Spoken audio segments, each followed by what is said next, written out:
Hey, what's up, guys? Tukey here, back again with another episode of A Nation United, Rock, Flag, and Eagle. And in this episode, we take on the Pittsburgh Penguins in the second round of the Stanley Cup playoffs. Of course, we dispatched of Washington in 6 games, and it wouldn't be going through the Eastern Conference and going through the Metro Division without playing both Washington and Pittsburgh. Of course, the team is pretty much going to remain the same, with the exception of Yandel being bumped up to the third line in favor of Rintoul. Yandel was our best performing player, at least on the offensive side of things, in that first round. We'll keep an eye, well, I mean, Brock Besser was, but, you know, Yandel was a surprise. We'll keep an eye on the team, of course. We'll make changes if we have to, if players continue to underperform. But for the most part, I mean, outside of Besser and Yandel, everyone else was just okay. We didn't have anyone, underperform and just flat out not perform in that first round, so no real complaints there. Defensively, it stays the same, and of course, in goal, Brent Timmins was a monster in that first round. If he can keep up numbers of that caliber, we're going to be in a pretty good spot.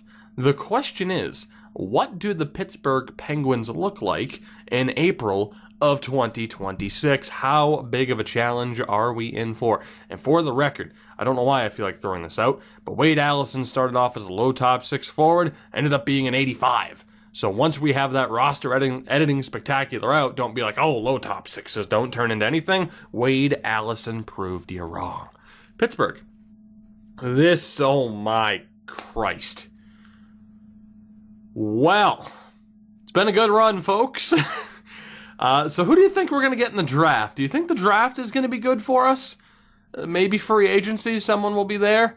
What do you think about Brock Besser? Do we still flip Besser even though he was good for us in the first round? What do you think? Thank you very much for watching. Like, comment, subscribe, share, and tell somebody. And I'll see you in the next one. Because what is the point? Jesus. Alright, let's, Wow. Is their defense bad at least? No. No, it's not. Is their goaltender bad at least? Jesus Christ, why bother? Why bother? Really? Really? How'd they do in the regular season? Like, don't we have home ice advantage on them? We do. How? How? With 47 wins. Like, did we beat them on... we had one more win than them, I guess. 99 points. They averaged over 3 goals a game. Did they have the best offense in the league? Of course they did. Defensive goaltending at a 2.59, which was one of the higher numbers in the league. Oh boy. Alright, let's go back and look at their team for a moment, and then we'll get into simming and probably getting destroyed. Just outright destroyed. Top line of Mikko Rantanen. Mikko Rantanen had 4 points in the first round, with now 27-year-old 91 overall Nolan Patrick, who had 4 goals. How many games did they play, by the way?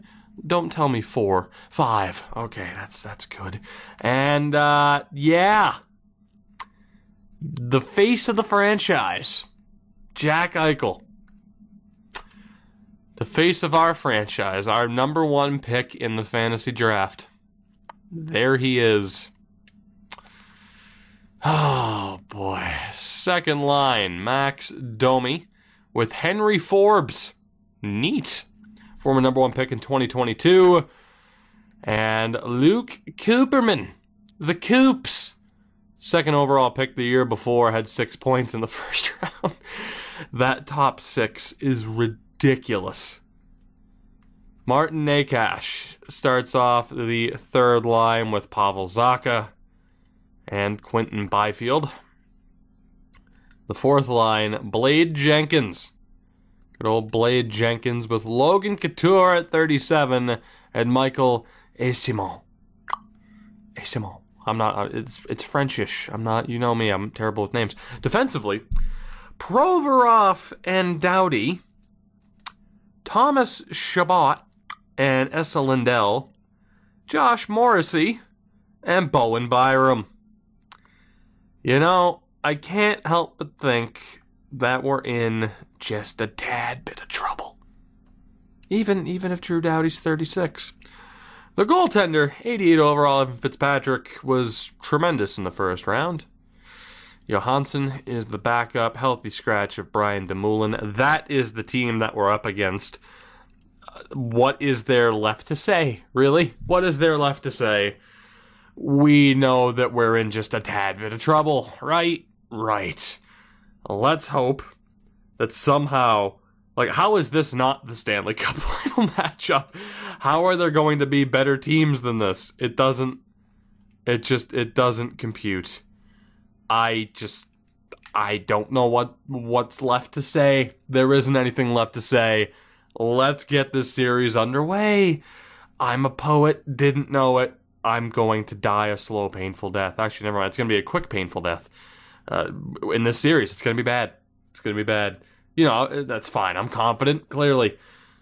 Oh, boy. All right. Negativity and expectations aside, you know the statement I always make of, do I feel more or less confident after viewing a lineup? What do you think on this occasion? But negativity aside, we've made it this far for a reason. We had a great regular season. We did well in the first round. Maybe there's a chance. Go team, go. First period of game 1 is scoreless. We were doubled up in shots, but it's scoreless. I'll take it. Second period, also scoreless. We are slightly under not being doubled up in shots anymore, so that's good. That's good, right? But yeah, still scoreless. Brent Timmins doing work right now, which we need him to, and Rintoul reacts to getting dropped down to the fourth line. He gets the opening goal of this game just over a minute and a half into the third period. That's the only goal this far. We're halfway through the third. 7 minutes to go. We've caught up in shots. 5.5 to go. This third period is flying by. 1:23 to go. And Brent Timmins shuts out the Pittsburgh Penguins in game 1. 33 save shutout. They ended up outshooting us 33-27. If anybody predicted that, a Brent Timmins shutout with Drew Rintoul newly on the fourth line getting the game-winning goal, you are a sorcerer. 1-0 final. 1-0 series lead to the Blue Jackets. Yeah, I got nothing to say. The Cleveland Monsters are still in the playoffs, by the way, although they're not going to be for long as they lose to St. Louis's minor league team yet again. They're down 3-0, so hey, we'll still follow along with them for as long as they are in. I have nothing to say about this matchup. Let's just continue onward, because so far, everything is defying logic. First period of game 2, and that's more like it. Rantanen and Forbes outshot us 11-8, and they're up 2-0 on the board. That is not ideal. Second period, we get back into it. Jordan Greenway with the goal just beyond the halfway mark of the period. 18 shots to 17. 2-1 on the board in favor of the Penguins as we begin this third period. Can our offense show up? 2 goals at least is what it's going to take. Power play for Pittsburgh, and Cooperman scores immediately. They're still on the power play. They can't get another one, but we're in a lot of trouble, and I'm not liking our chances. Mittelstadt gives us a chance, though. 5 minutes to go. Can we get a late tying goal to force overtime? No, we cannot. No, we cannot. Only 2 goals on Evan Fitzpatrick. We drop game 2 on home ice. This series is tied at 1 apiece. Mittelstadt's late goal was not enough to get us back into it. So unfortunate there. He was the first star. Greenway was up there too. Cooperman's goal, though, was the difference maker. I wanted to see power play-wise. Like, what were we looking at in that third period? Holding the stick on Ernie, and then we immediately took a penalty at the same time. Roger Reimer still went to the box, and then Mittelstadt scored. Right. So this series is tied at 1 game apiece, which really, considering we were outscored 3-2, or actually it was 3 goals apiece. Never mind, it was 3 goals apiece. I mean, yeah, outscored 3-2 in game 1. 3 goals apiece to the first 2 games. I can't really say we deserve to be winning this series. We're tied, rightfully so. Cleveland gets a win, an overtime win. So they're not completely dead in the water yet, so that's kind of cool. I might actually change up their lines. I probably should have done that sooner. But let me just shake a couple of things up for Cleveland to see if the old Monsters can pull off a victory here. So that top pairing sucks and the third pairing sucks, so we'll just swap you two. And then who else is doing terribly? That second line, that third line, that fourth line. So let's go like this. There we go. Just like that, they're going to win the series. You watch. Probably not, but maybe because I said that sarcastically, maybe. It is time for Game 3 in Pittsburgh. This is going to be interesting. A 1-0 win, a 3-2 loss. I think one team is due to just put up 5+ goals on the other goalie. Let's hope if that happens that it's in our favor. First period of Game 3. There's nothing I can really say to hype this up. You get the situation. You get the odds that we're against facing a team like this. We just have to play it out to see what happens. First period, and that is not what I expected. Oliver Wahlstrom and Jack Hughes with the goals. 15 shots to 6, 2-0 on the board. The top line delivers twice. We're up 2-0. This series so far has been anything but predictable.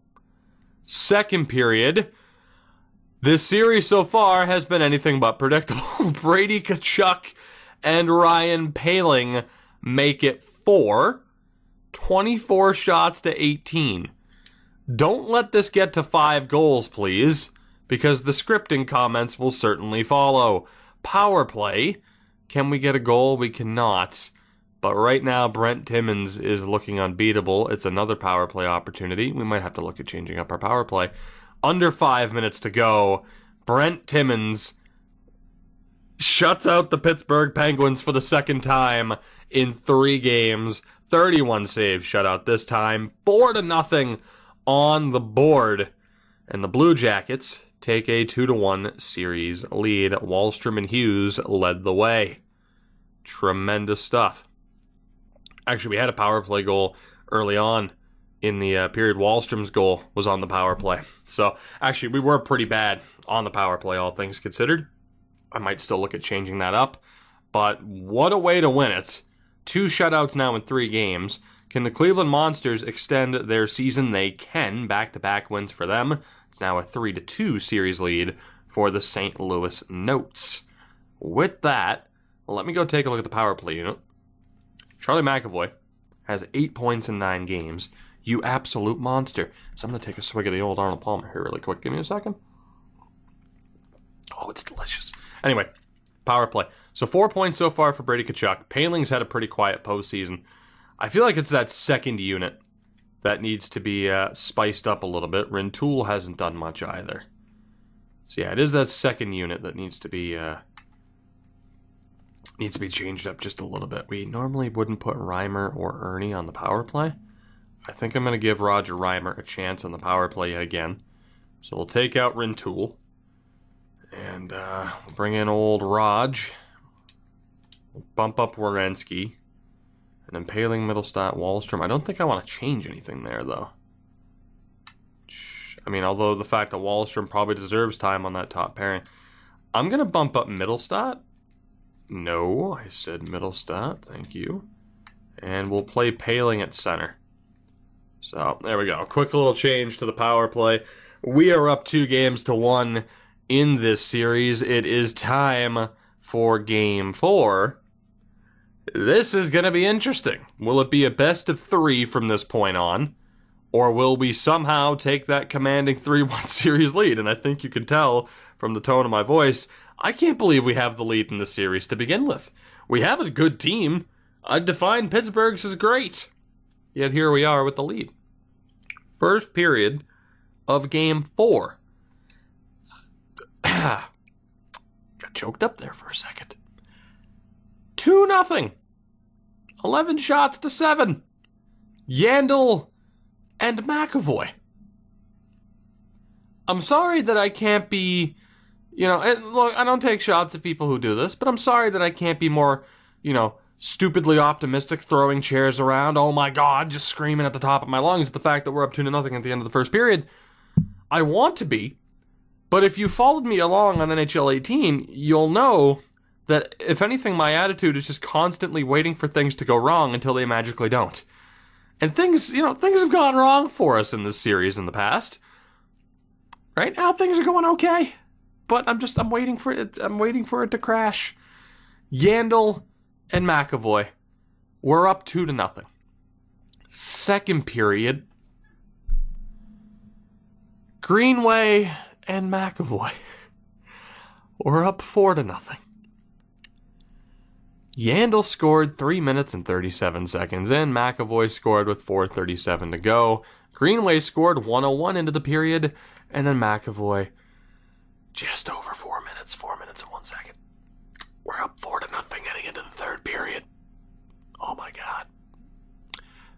Quinn Hughes makes it 5. Jesus Christ, what's going on? Another power play opportunity, and Byfield scores the second it ends.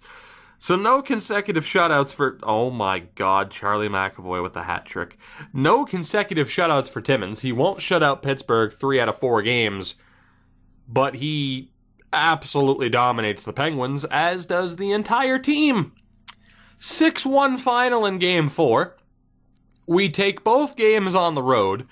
In the aftermath of me saying I think a goaltender's due to get shelled, Evan Fitzpatrick gives up 10 goals in 2 games. And Charlie McAvoy scored a fucking hat trick. What?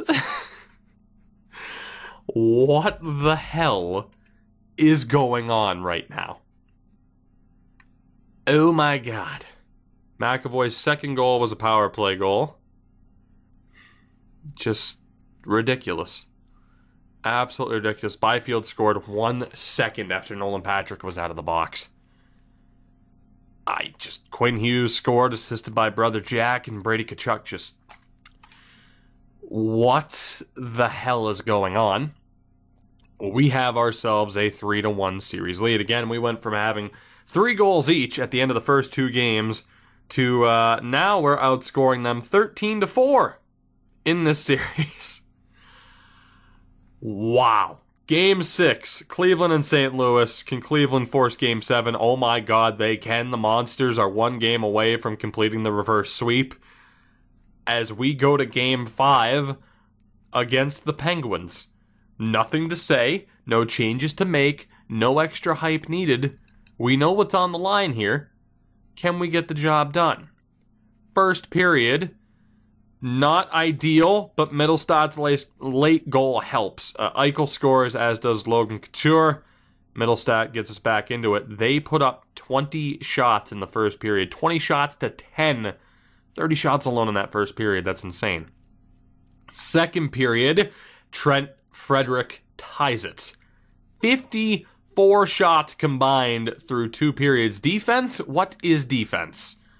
Third period, we're either 20 minutes away from going back to Pittsburgh for Game 6, as Charlie McAvoy scores again, or we are 20 minutes away, as Forbes ties it on the power play.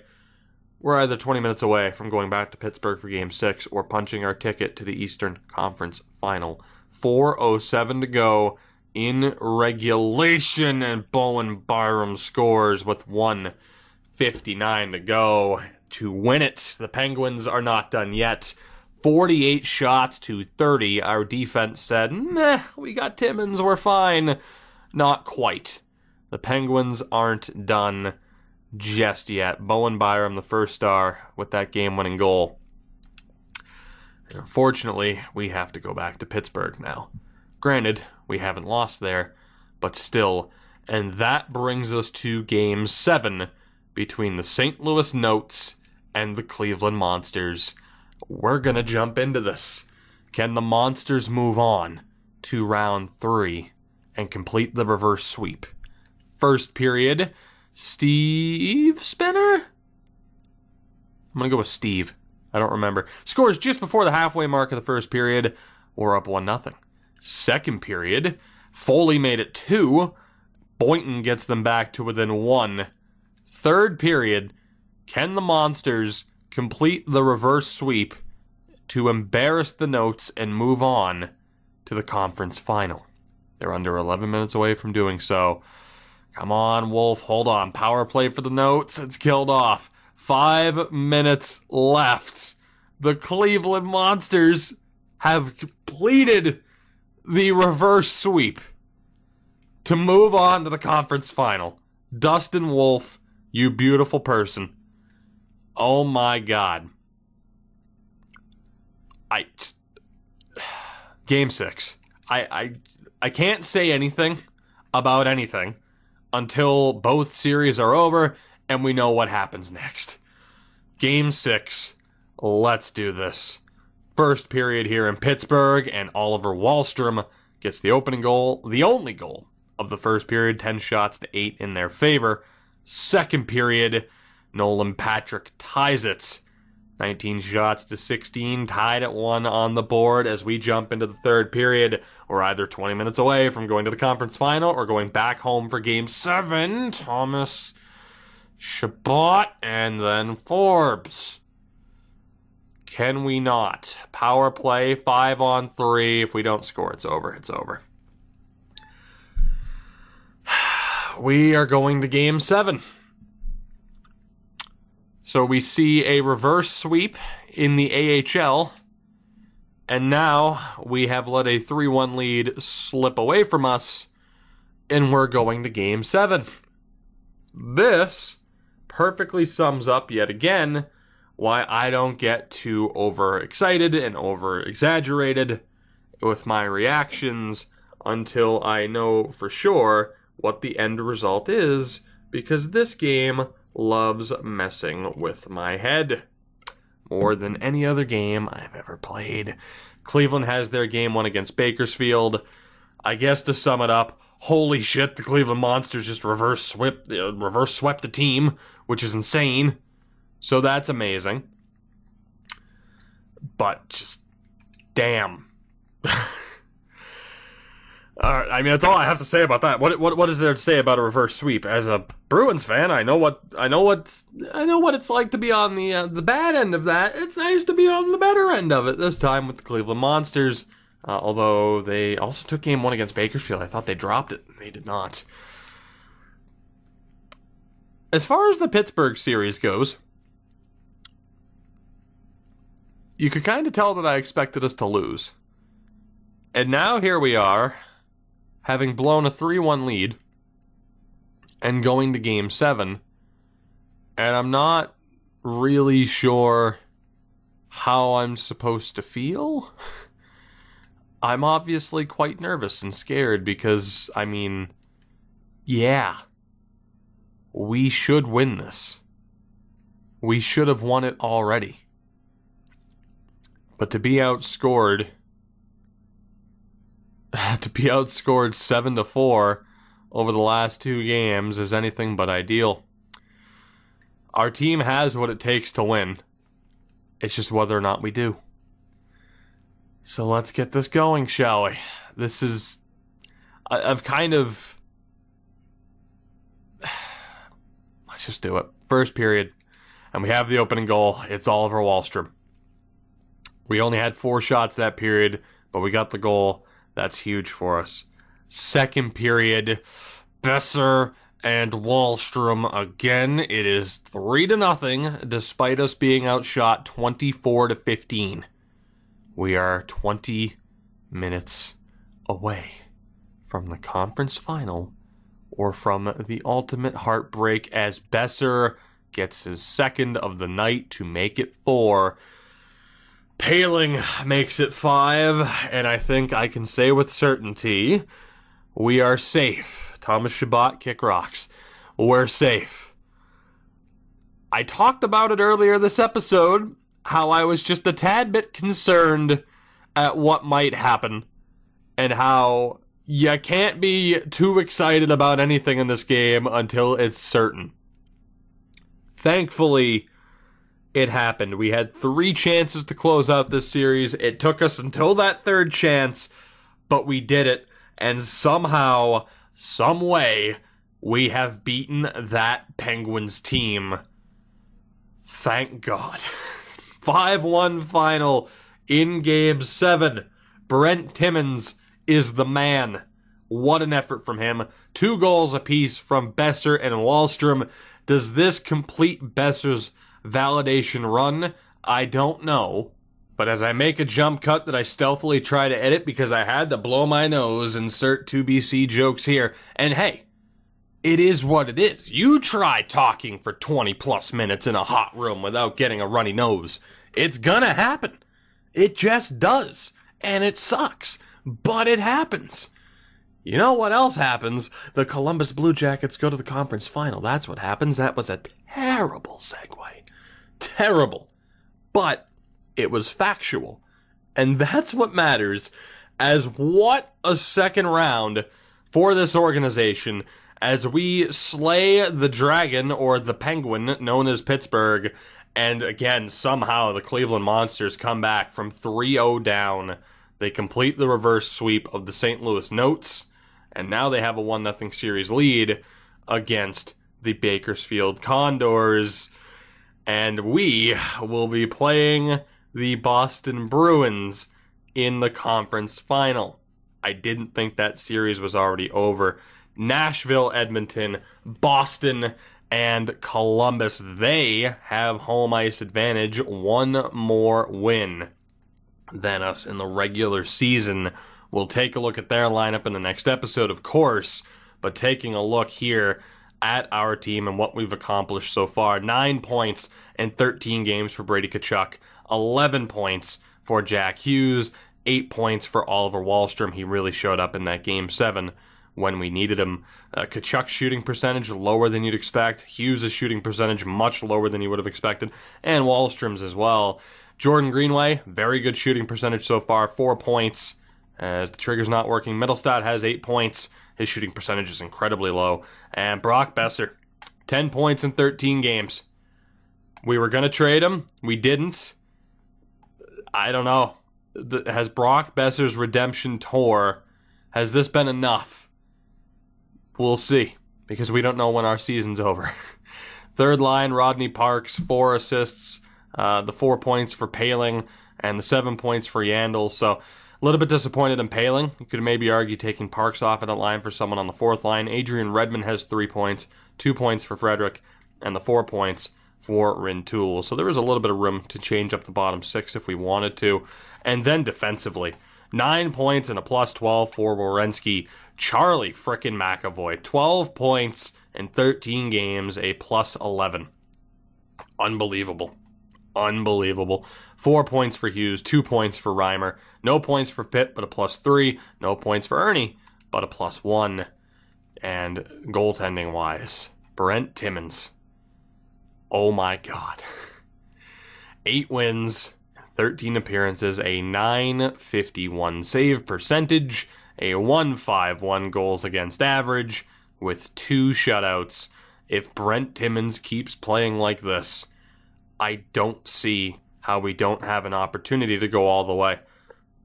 If some of the struggling, or if not slightly underperforming players are able to elevate their game with what Brent Timmins is doing, we're good to go.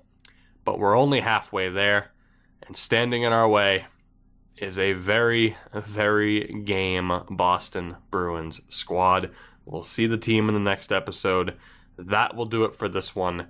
Thank you guys for watching. As all the greats say, like, comment, subscribe, share, click the bell, and I don't know, don't do drugs. Thank you very much for watching. I don't think it set in just how crazy this episode was. A reverse sweep, and we beat Pittsburgh in 7. Holy hell.